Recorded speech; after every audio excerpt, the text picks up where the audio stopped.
জীবন গঠন করতে গেলে প্রথমেই বলা হয়েছে সৎসঙ্গের কথা।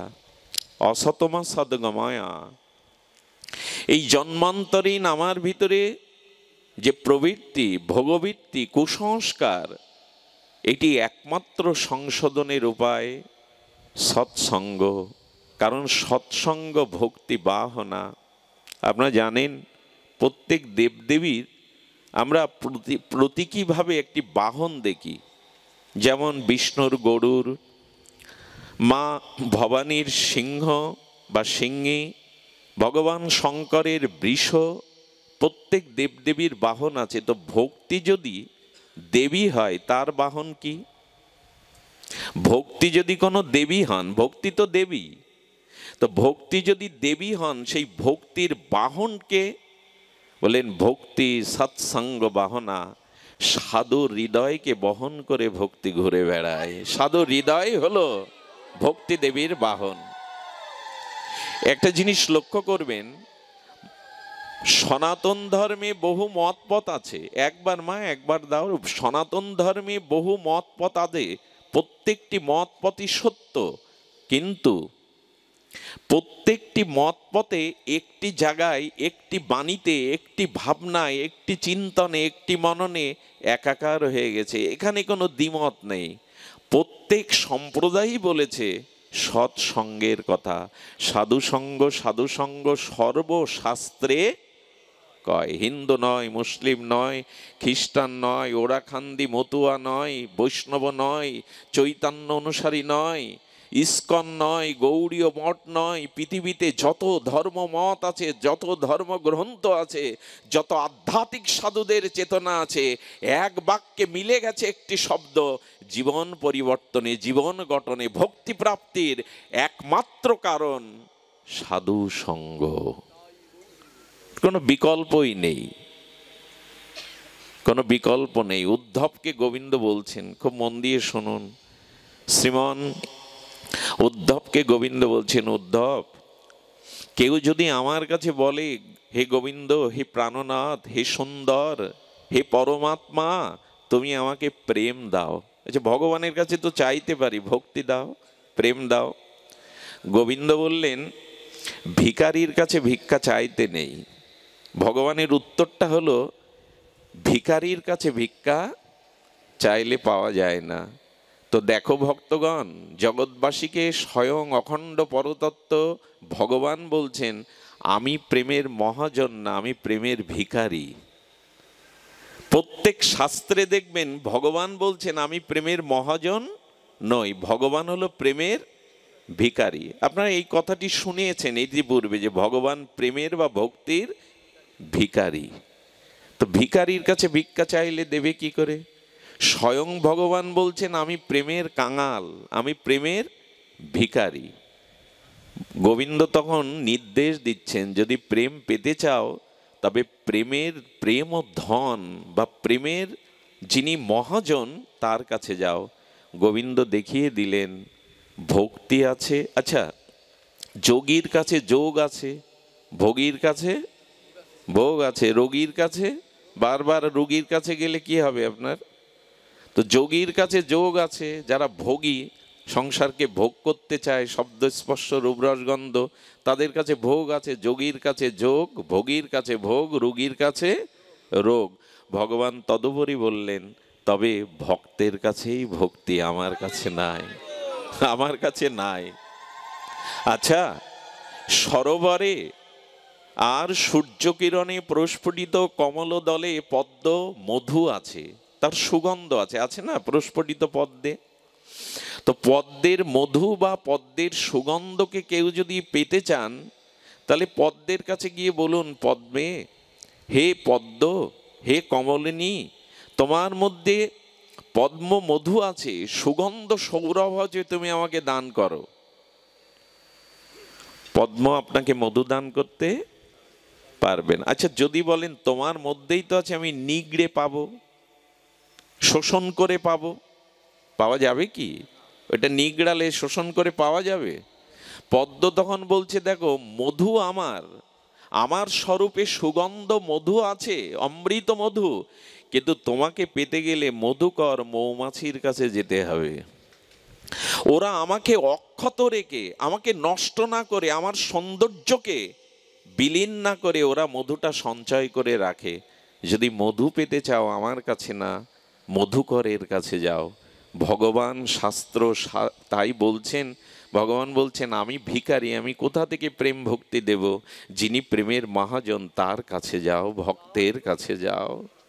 এই জন্য ভক্তি সৎসঙ্গ বাহনা, ভক্তি ভগবানের কাছে কেউ পায়নি।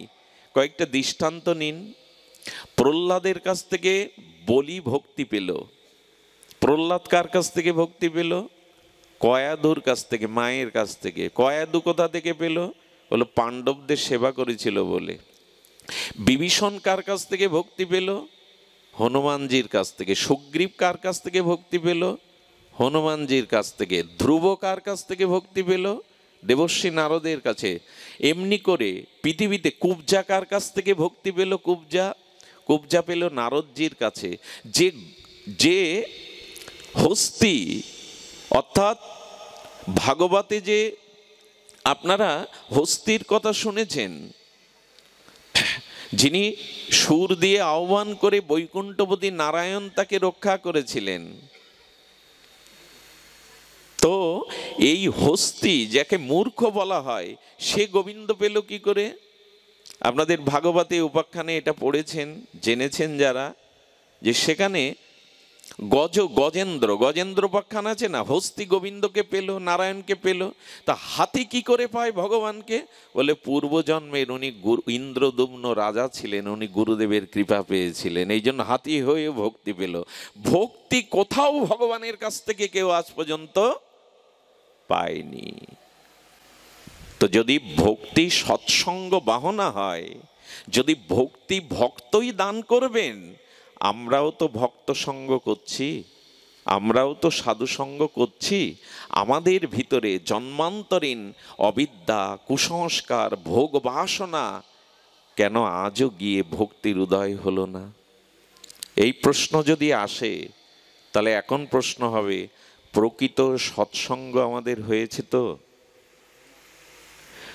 ছোঁয়াচে বীজাণু সংক্রামিত রোগীর কাছে গেলে যদি আমার রোগ হয়, ছোঁয়াচে রোগ যাদের, তাদের কাছে গেলে রোগ হয় না? সংক্রামিত ব্যাধি। তো রোগীর কাছে গেলে যদি সংক্রামিত ব্যাধি আমার হয়, আমি তো এত সাধুর পাশে গেলাম, আমি তো এত সাধুর চরণ ধুলি মাগলাম, আমি তো এত সাধু সঙ্গ করলাম, বিশুদ্ধ ভক্তি কেন আমার হৃদয়ে আলোকিত করলো না? এই প্রশ্ন আসবে। এখন শুনুন, কোন সাধুর সঙ্গ করলে আপনার ভক্তি হবে? এখানে সাধুকেও তরতম ভাবে ভাগ করা হয়েছে। দেখুন, যারা মুক্ত পুরুষ, জীব মুক্ত মহাপুরুষ, একটু রাত হলেও ধ্যান দিয়ে শুনতে হবে। জীব মুক্ত মহাপুরুষ যারা সর্বঘটে সমস্ত অনুপরমাণিতে ভগবানকেই দর্শন করেন, জীব মুক্ত মহাপুরুষ তিনি কি করেন? তিনি জগতে যে বস্তুই দেখেন সবার মধ্যে তার ইষ্টদেবকে স্ফুরিত দেখেন, ভগবানকে দেখেন। উনি কারো দোষ দেখেন না। আমি সামনে গেলে একবারও দেখবে না আমার ভিতরে কি দোষ আছে। অদোষদর্শী আর নিরপেক্ষ দৃষ্টি সম্পন্ন সর্বভূতে জীবমুক্ত মহাপুরুষ, এদের সহসা দেখা মেলে না। কোটি জন্ম পরেও যদি দুই একজনের দেখা মেলে, এরা বড় বিরল জগতে। এরা নিজেকে গোপন করে রেখেছে, এরা জগতে প্রকাশ করেন, এদের চেনাও যায় না। এদের বাহ্যিক কোনো লক্ষণে জীবমুক্ত মহাপুরুষকে আপনি চিনবেন না। এই জন্য পরমহংস কুলতিলক, আজন্ম মায়ামুক্ত পরমহংসগণের উপাস্য শিরোমণি শ্রীল সুখদেব গোস্বামী 16 বছর বয়সে বিবস্ত্র উলঙ্গ হয়ে চলেছে। ওনাকে দেখে লোক থুতু ফেলছে, ধুলা মারছে, ঢেলা ছুটছে, উনি নির্বিকার। ওনাকে একজন বলছেন, সুখদেব, আপনি রাধারানী আপনার গুরু, আপনি জগতে মায়া মুক্ত হয়ে জগতে এসেছেন, মায়া আপনাকে বাঁধতে পারবে না। আচ্ছা, আপনাকে ধুলা, আপনাকে থুতু ফেলছে, আপনাকে পাগল বলে গালি দিচ্ছে, আপনি ওদের দিকে একবারও তাকাচ্ছেন না, আপনার কোনো প্রতিক্রিয়া হচ্ছে না? উনি বললেন, বৃক্ষকে কেউ যদি ঢেলা ছোড়ে না, ইট পাথর ছোড়ে, বৃক্ষেরও তো অনুভূতি আছে, গাছেরও জীবন আছে, ওরা কি গালাগালি দেয়? ওরা কি তাকে ছায়া দেয় না, ফল ফুল দেয় না? বৃক্ষের যদি একটা ধর্ম থাকে, আমার কেন ওই ধর্ম থাকবে না? এরকম সাধু পাবেন এখন? এটা খুব দুরূহ। বললেন বৃক্ষকে যদি আঘাত করা হয়, বৃক্ষ ছায়া দেয়, ফল ফুল দেয়, তাকে অভিশাপ দেয় না। তো বৃক্ষের যদি এই গুণ থাকে, আমার এটা থাকা তো স্বাভাবিক।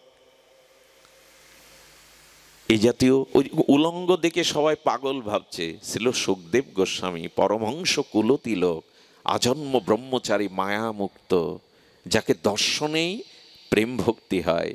এরকম মহাত্মা জগতে বিরাল।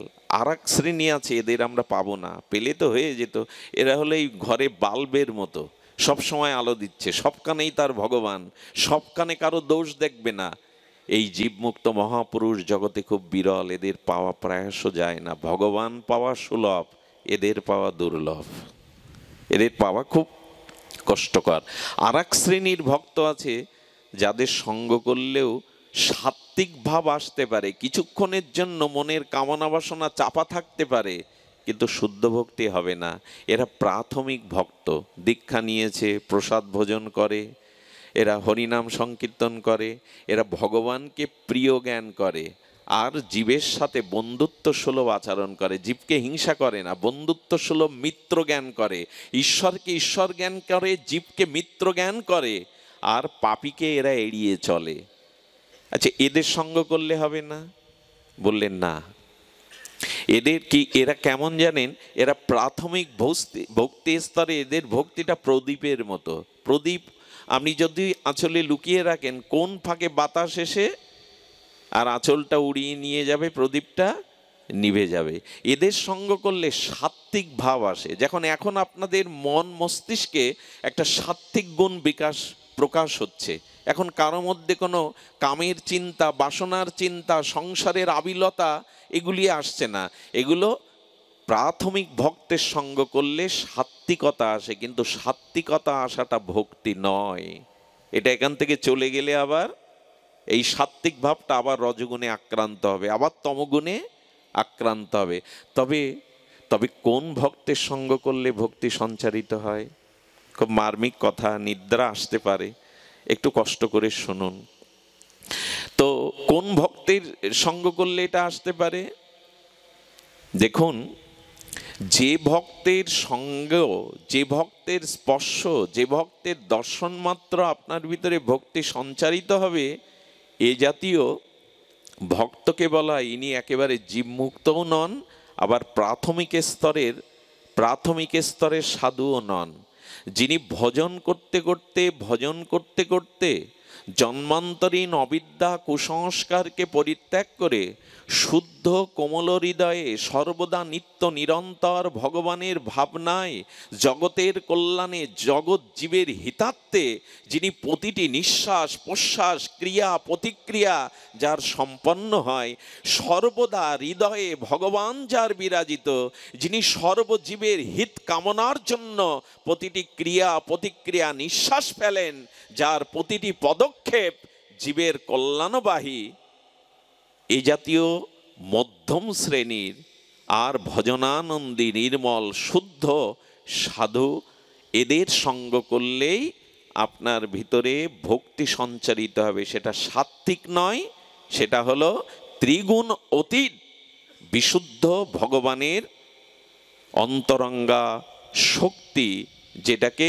লাদিনী বলে, সেই ভক্তি সঞ্চারিত হবে। যদি বলেন এই সাধু পাচ্ছি না কেন, এই সাধুর সঙ্গ হচ্ছে না কেন, খুব মার্মিক কথা গো, লিখে রাখবার মতো কথা হৃদয়ে। বললেন এমন সাধুর সঙ্গ পাওয়াটা আপনার উপরে নির্ভর করছে না, এটা ভগবানের উপরে নির্ভর করছে। অর্থাৎ ভগবান যদি কোনো জীবকে কৃপা বা করুণা করে, সেই করুণার দ্বারাই জীব এই তজ্জাতীয় ভক্তি সঞ্চারিত সম্পন্ন সাধু সঙ্গ পাবে, না হলে পাবে না। কি বলা হলো কথাটা? সময়ের কারণে দ্রুত দ্রুত কথা বলতে হচ্ছে। ভগবান কোনো জীবেরকে করুণা করবেন বলে যদি ভগবানের চিত্তে ওই জীবের প্রতি করুণার উদ্রেক হয়, করুণা উচ্ছ্বসিত হয়, তখনই হরি কৃপা বা ভগবানের কৃপাতে জীব ওই তজ্জাতীয় ভক্তি সঞ্চারিত সাধুর সঙ্গ পায়। তার মানে সাধু সঙ্গ পাওয়াটা নির্ভর করছে ভগবানের কৃপার উপরে। কেউ যদি মনে করেন আজকে সাধু সঙ্গ করতে এসেছি, আমি মনে করেছিলাম, সংকল্প করেছিলাম, এসেছি, এ কথাটা আমি প্রায় বলি। ভগবান কোনো জীবের হৃদয়ে কৃপা সৃষ্টি না করলে সে সাধু সঙ্গ নিজের কোনো চেষ্টাই করতে, আচ্ছা ঝড় উঠতে পারতো তো আজ, না? আবহাওয়া খারাপ হতে পারতো, আমি আসতে গিয়ে অ্যাক্সিডেন্ট কবলিত হতে পারতাম, আপনার বাড়িতে না ঘটুক কোনো দুর্ঘটনা ঘটতে পারতো, আপনার বুকের পাশে ব্যথা করতে পারতো। আপনি আসেননি, আপনাকে একজন এখানে এনেছেন।